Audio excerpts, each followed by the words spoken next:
Hi friends, welcome to the Pratheesha simple recipes. మన వీవర్ ఒకతను మసాలా వడ కావాలని కామెంట్ చేశారండి. నేను నా స్టైల్లో శనగపిండి పాలకూర శనగల మసాలా వడలు చేస్తున్నానండి.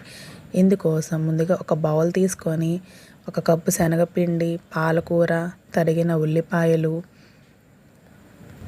ఉడికించి మ్యాష్ చేసుకున్న ఒక బంగాళదుంప, నానబెట్టుకొని ఉడికించుకున్న శనగలు, కొత్తిమీర, జీలకర్ర, సాల్ట్, గరం మసాలా, అల్లం వెల్లుల్లి పచ్చిమిర్చి పేస్ట్ని వేసుకొని వాటర్ ఏమి యాడ్ చేయని అవసరం లేదండి. ఈ తడితో సరిపోతుంది.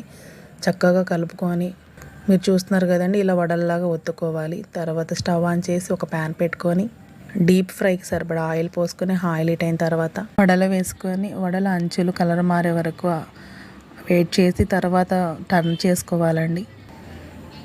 ఇలా ఒకసారి ట్రై చేయండి, చాలా బాగుంటాయండి. పిల్లలకి ఏవైనా కావాలనుకుంటే స్నాక్స్ లాగా త్వరగా చేసి పెట్టొచ్చండి, ఇష్టంగా తింటారు. వెదర్ కూడా చాలా కూల్గా ఉంది కదండి, మాకు కూడా తినాలనిపించి వడలు చేసుకున్నాము. ఈ స్టైల్లో చేయండి. చూసారు కదండి ఎంత బాగా ఉన్నాయి, ఎంత కలర్ఫుల్గా ఉన్నాయో. చాలా క్రిస్పీగా లోపల వరకు కుక్ అయ్యి చాలా టేస్ట్గా ఉన్నాయండి. మీరు కూడా ఒకసారి ఇలా ట్రై చేయండి, సింపుల్గా చాలా బాగుంటాయి.